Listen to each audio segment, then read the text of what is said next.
But first, joining me with reaction to what we just saw from those Baltic state leaders and the president is Virginia Congressman Scott Taylor. Good to have you here. Good to see you again. I know, we're just on the couch together. Yeah. What did you think of what you saw there? Do you like seeing sort of a united front with the president and those Baltic leaders? I do. You know, we have to give attention to the fact that he had this conference with the Baltic leaders because it obviously pushes back on Russia. And from the perspective of Russia, it's a big deal, right? It's probably a bigger deal to them than it is for most Americans. But quite frankly, it's important that we show solidarity with our allies there in the Baltic states. You know, this is a president who made a very big deal throughout the campaign and then since taking office of NATO's inability to pay up, pay their fair share, pay their bills. They were delinquents there. Do you think that message has resonated? Do you think that we are now looking at a more powerful NATO that can help these Baltic leaders as a result of what the president has done? There's no question about it, you know, but the premise of NATO, of course, is to sort of submit to a cause that's greater than yourselves. That's the collective security for all of us. So if the United States is bearing most of that burden, it's not fair, right? And it doesn't make us stronger as NATO. As we talked about earlier, you know, I was on Air Force One asking the Secretary Mattis, who had just returned back from telling the NATO members that they're going to pay more of their fair share. And I asked him, so what, you know, how'd you say that to him? And he looked at me and said, you know what, they knew what I was going to say to them. And I looked him straight in the eye and I said, no one's going to care more about your children than you. So almost an shaming thing. Hey, step your game up and get with the program. And you've seen several presidents say this, but under this president, they're actually doing it. Oh, because I guess they think he means it. He means it. Right. No question. Let me ask you about the other big story that's been making a lot of news, and that is, of course, the pending possible trade war with China.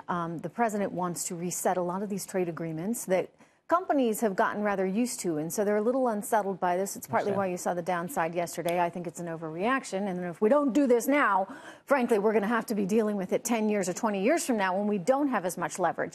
That said, it makes many in the business community very nervous. Does it make you nervous? So I think you know, obviously businesses want stability and predictability and things like that. But as you mentioned, we've never had better leverage. I am a free trader, but I'm also one who wants fair trade. I'm from a type of community that, you know, factories left. And I remember one of my coaches, he's, you know, picking corn along with me on the farm. I'm 13, he's 40-something because the factory closed and won't ever see. So this is an issue that resonates with a lot of Americans, that they're upset about it. So I think we can thread a needle between having good free trade, but also fair. It's important that we sunset things, that we don't just let things go into perpetuity without reviewing them to see how it actually affects us. Are you okay with his style on this, how he's gone about doing it? Stylistically, I'm a little different than the president is, stylistically. and you know, it's interesting because, you know, sometimes the way he acts creates real opportunity and really helps, and then sometimes it hurts. So, you know, stylistically, it wouldn't be my approach. But this president in what way? You didn't like the steel tariffs, or well, going after, you know, all of these goods individually? I think sometimes the rhetoric can be a little overblown, and I've, you know, certainly said that, and even, you know, with the president there, and so the policies aren't necessarily bad, but the personality sometimes can, I think, be counterproductive. Not all the time, you know, and like I said, this president has succeeded where others have failed in many respects.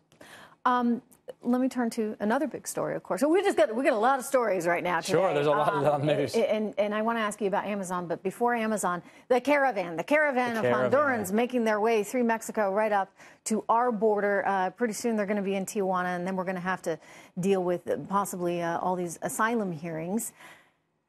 What do you make of his really blowing this up into such a national story that really, just within the last couple of days, has captivated the American public? Well, we talked about it a little bit earlier. Just the picture itself is very emotional and symbolic of a problem.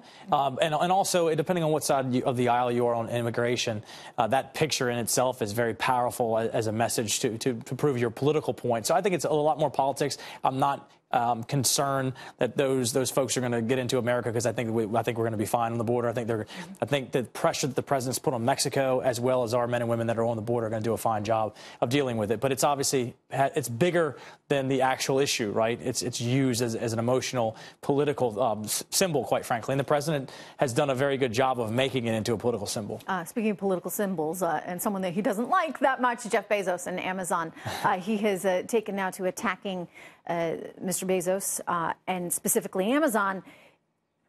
Is that okay by you? Is it a dangerous precedent in that he's going after a business so specifically?